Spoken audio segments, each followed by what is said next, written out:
How to log in to your United Airlines employee account. Welcome back everyone to this new guide video of TechTube. If you are an employee of United Airlines and if you're trying to log into it, then in this video let me show you the website from where you can easily log in.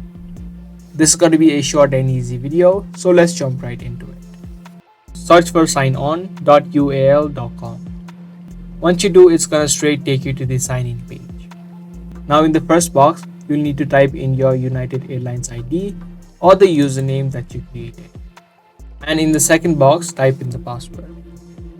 If you have forgotten the password to your account, click on the password help link and follow simple steps to recover your password. Once you type in both of these information, click on login and you'll be successfully logged in to your United Airlines employee account. Be sure to give this video a thumbs up and also subscribe to our channel if you are interested in more daily videos that we post. If you have any questions related to the video, make sure that you comment down below. I'm going to see you guys in the next video. Thanks for watching.